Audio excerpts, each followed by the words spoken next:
Do you have any words of wisdom for people that if they're looking to either, I think part of a person's job is to stay employable if they want to, they got to stay up with technologies and not become a dinosaur. So what would be your recommendations for people to make sure they keep themselves, in the loop, employable, I guess, and not be too specialized or off and not seeing the big picture, being employable in the big picture, I guess. Well, I mean, I think it's clear, especially in the IT space, right, is learning Python is probably going to be good for your career in two aspects, right? One is around automation. We're kind of moving to this cloud API world, and more and more IT administrators have to deal with APIs and writing scripts to automate how things get deployed and repeatable. It turns out Python is also the language of data science. So my words of wisdom in the IT is, kind of start to get up to speed on Python. Jupyter Notebook, I don't know if you've heard of Jupyter Notebook. That's another data science tool. Okay. I would tell people, anyone who wants to play around with data science, if you take 2 or 3 days, anyone, myself, I did this myself personally.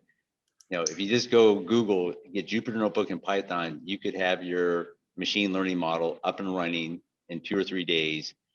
Just do the very basic, learn how to recognize numbers, right? There's data sets out there.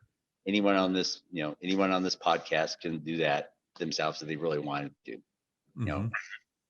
That's great. So that's kind of the people level of things. We've been kind of focusing on the data layer, and then you got to present that layer. And I know that's where you get into Marvis and maybe the assistants and things like that. So I guess, how do you see the role that impacting, what people would be doing in the organization and the role of how IT supports an organization?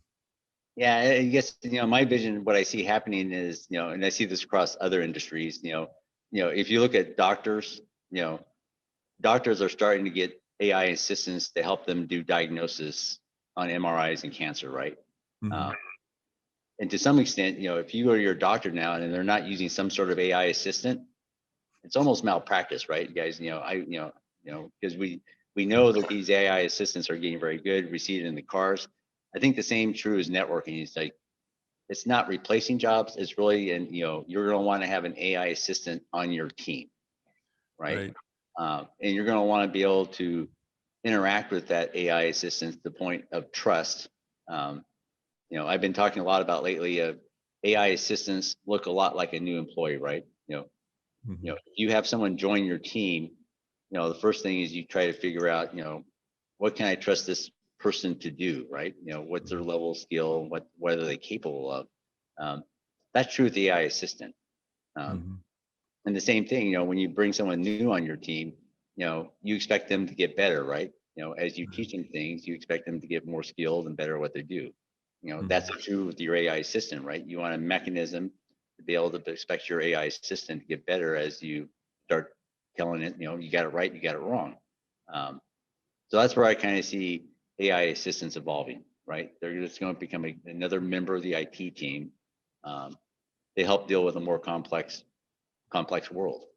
Right. And then I know a couple of ways here. I guess you can almost say that with the increased exponential complexity of the amount of apps, explosion in apps, and they're located anywhere, that if you don't get this lower level stuff automated, you're probably going to drown and not even be able to do a root cause analysis. I guess that's if you're not the proactive type so say you're a CIO trying to chart your course, I guess it seems like you better be charting this course now so that you understand it better as a couple of years come, or you might just totally fall apart.